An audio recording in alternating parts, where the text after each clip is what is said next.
This morning we were talking about Philemon and how he would refresh the bowels of the saints.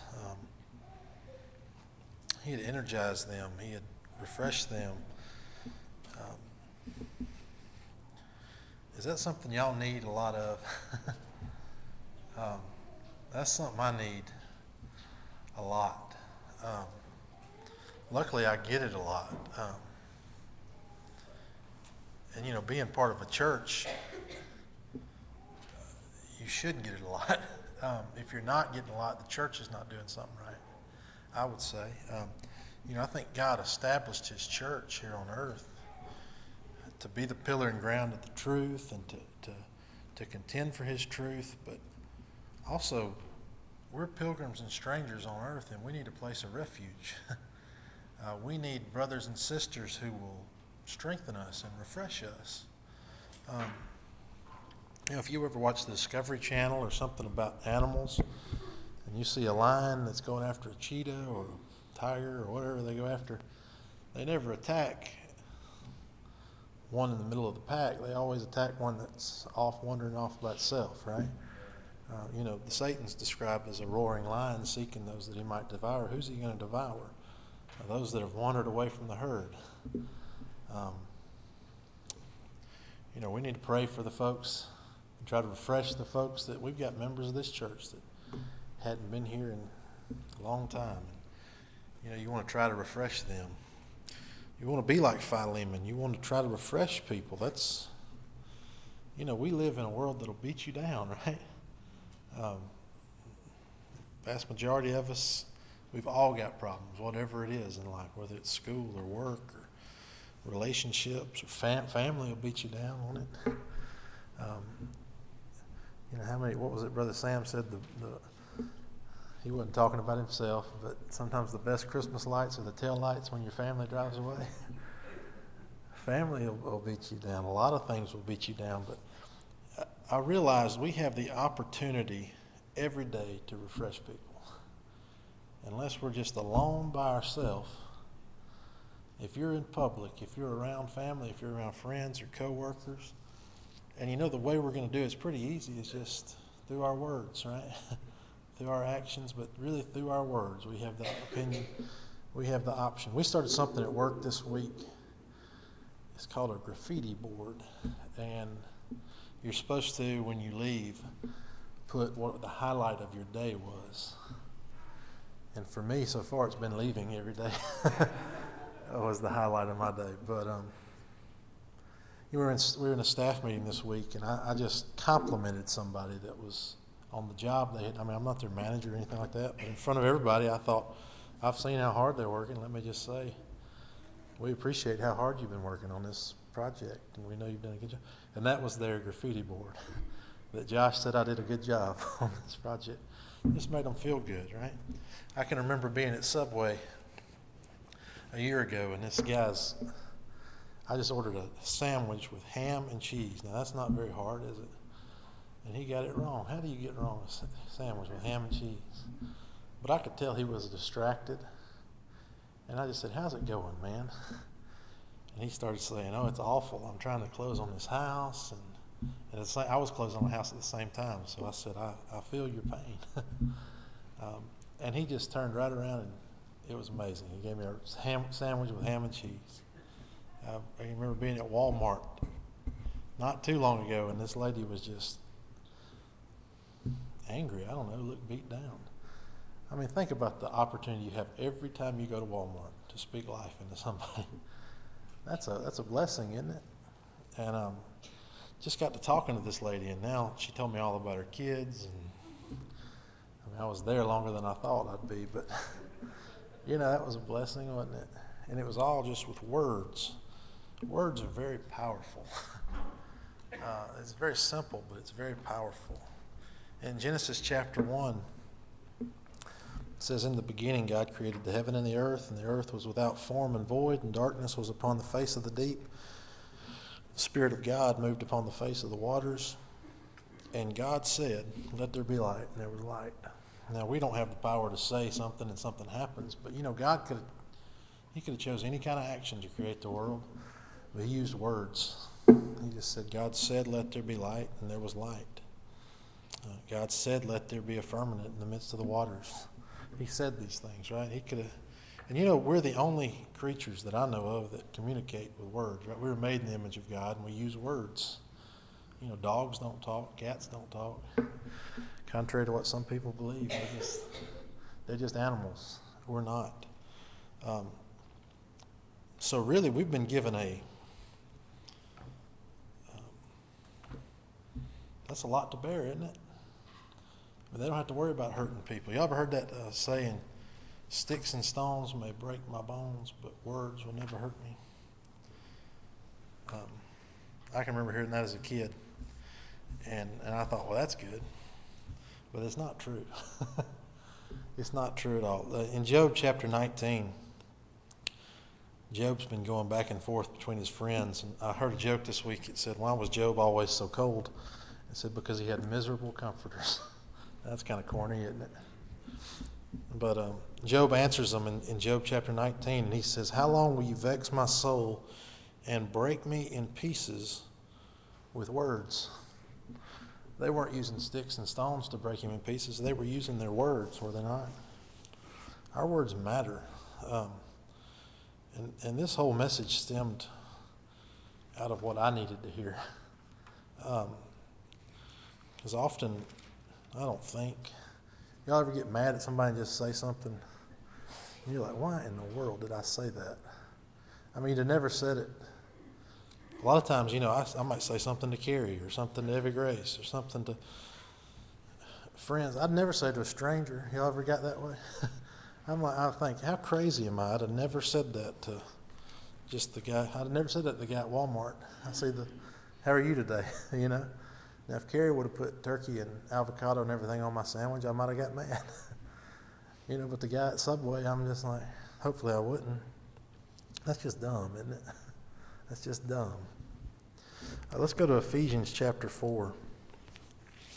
Paul says let. Anytime you see a verse that starts with let, here's something that you gotta let it happen, right? When it says in Philippians, let this mind be in you, which is also in Christ Jesus. You know, sometimes you don't let that be. There's something that says let no corrupt communication proceed out of your mouth, but that which is good to the use of edifying, that it may minister grace unto the hearers. It says, let no corrupt communication. That word corrupt means rotten. It's used to illustrate decaying fruits or animals. And that's kind of a picture you don't want to see, isn't it? And Paul's saying, don't let it come out of you. He's saying Christians shouldn't use crude language or hurtful language. I can remember working in customer service, and there was this guy, and he went to church every Sunday, but he had the mouth of a sailor, you know.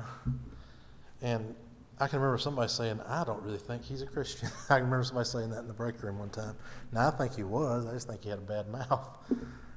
But look what does that say about your Lord and Savior if you're running around using profane language? Does that make sense? I mean, that's just a little thing. He says, don't let it happen. James says in James 1, chapter 6, or James chapter 1 and verse 26, he says, if any man among you seem to be religious and bridleth not his tongue, but he deceiveth his own heart. And he says, this man's religion is vain. You know, you can have religion, but it could be vain, empty, no good. That's all in bridling the tongue, right? James would say in chapter 3, he says, but the tongue can no man tame. It is an unruly evil, full of deadly poison. That's vivid imagery, but that's what our words carry, that kind of power. Let's go to Romans chapter 3. And Paul's describing an unregenerate man. And listen to what he says. Their throat is an open sepulchre. With their tongues they have used deceit. The poison of asps is under their lips, whose mouth is full of cursing and bitterness. And I want to stay as far away from those two verses as I possibly can. What about y'all? That's going to take, if you're not taming your tongue every day, it's going to take work, isn't it? You got to watch what you're watching on TV. I was telling Mark and Jim and Stephen, Kerry and I started a show this last Friday night. And we heard it's a great show. And we got 5 minutes into it, and I said, well, we're going to have to turn this thing off. Because you know what? I told somebody before, I used to have a manager, and I hope she never hears this, but she also sounded like she was a sailor. And, sometimes you get around people talking like that, and the next thing you know, you're thinking it. Or you might be wanting to say it, right? So you got to watch what you're around. But here's Paul describing an unregenerate man. He says, their throat is an open sepulchre. With their tongues they have used deceit. The poison of asps is under their lips. Their mouth is full of cursing and bitterness. But look, let's go to Colossians chapter 4. Paul continues to describe, just in a different chapter, what kind of speech we should have. And once again, he says, let. So we got to realize if we're going to have sound speech, our natural, our flesh wants to be just like these people. Wants to be full of cursing, full of bitterness. How many bitter people do y'all know? There's a lot of bitter people in this world. And Jesus is the only thing that can solve bitterness. Just being content in the Lord is the only thing that can solve that. In Colossians chapter 4, verse 6, Paul says, let your speech be always. That's at all times and in all circumstances. It's the same thing when he says in Philippians 4:4, where he says, rejoice in the Lord always. And again, I say rejoice. Y'all remember that verse?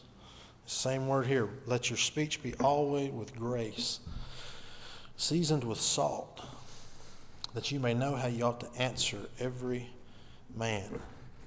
He says always with grace. What is grace? We're saved by grace. Grace is just the unmerited favor, right? It's just simply a free gift. It's unmerited favor towards people.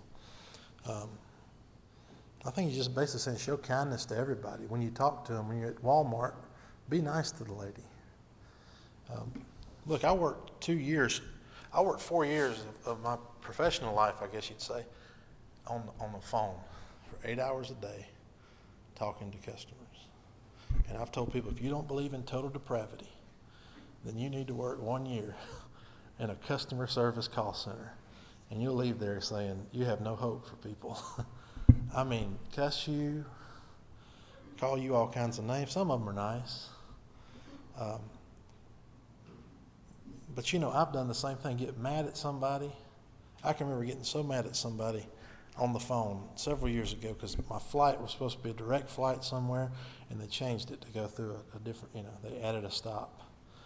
Of course, that scared me to death. I hate being on a plane. But I wasn't nice to that lady, and I regret that today. I had to confess that to the Lord. I was just not nice to this person. Why? Not like she said, you know what, Josh Coker's on this flight. I'm gonna divert him through Atlanta so he has to get on another flight. And that's dumb, isn't it? We're so dumb sometimes. You're full of sin, and sin makes you what? Sin's just dumb, isn't it? Just being dumb. But he says, let your speech be always with grace, seasoned with salt. Now, salt was used, we don't use it as much now.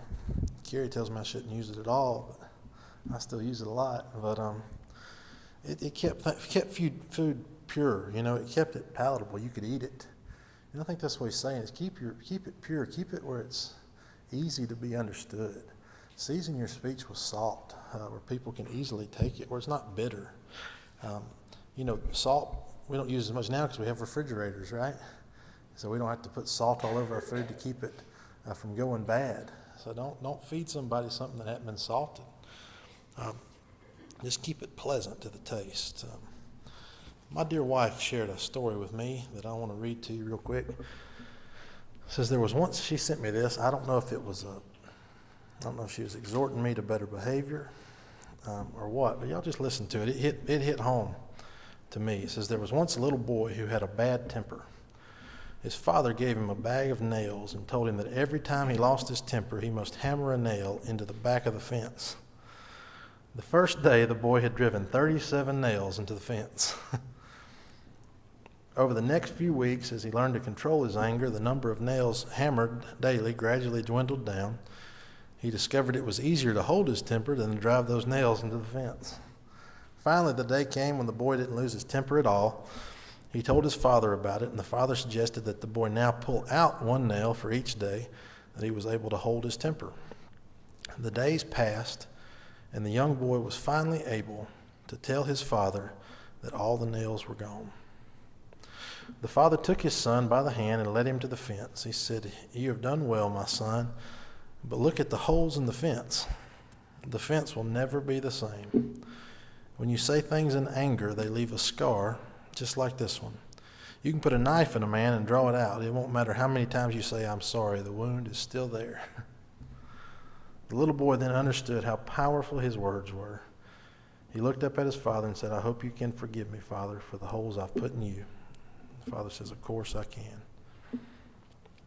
You can. There's some wounds that just can't be healed, I guess. Just the stuff that we've said. Proverbs chapter 18 and verse 19 says, "A brother offended is harder to be won than a strong city." How many people have just, you may not even know that you said it, but I can remember Brother Sam telling me about going to preach at a church. If y'all have never just sat down and just listened to Brother Sam just talk, you need to. He's got so many stories. We were talking about dumb criminals the other day.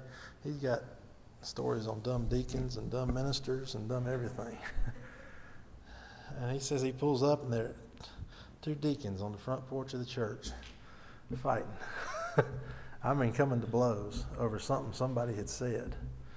Now, I'm sure the other one thought he was right and the other one thought he was right, but they both just held their tongue. They could have rejoiced in the Lord that night, could they not? They could have heard some good preaching. Let's turn to Proverbs chapter 18. Well, that's where we just were, but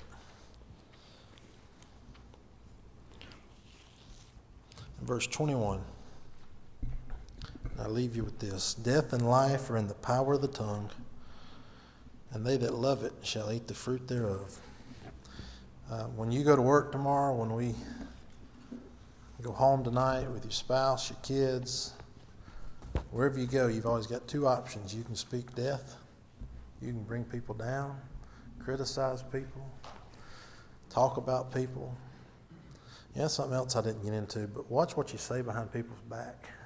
That's words they don't hear, but boy, if they ever hear it, then you're in big trouble. I mean, if you can't say it in front of them, don't say it. That'd be pretty good, just simple advice, wouldn't it? Or you can speak life. He says, "Death and life are in the power of the tongue." We can refresh the bowels of the saints by just saying, "Brother, it was good to see you today. Brother Josh, I appreciate your song, sir. I hope that refreshes you. Brother so-and-so, I appreciate what you did. Sister so-and-so, I appreciate what you did. I love you." How many people would just love for somebody to call them and just say, "I love you"? A lot of people don't get that. But we've got the opportunity to do it every day. So let's do it. And that's pretty simple, isn't it? We have a number we want to sing, and we will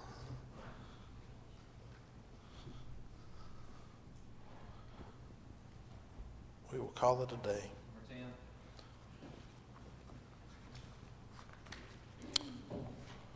Number 10. Brother Joshua, would you lead that for us?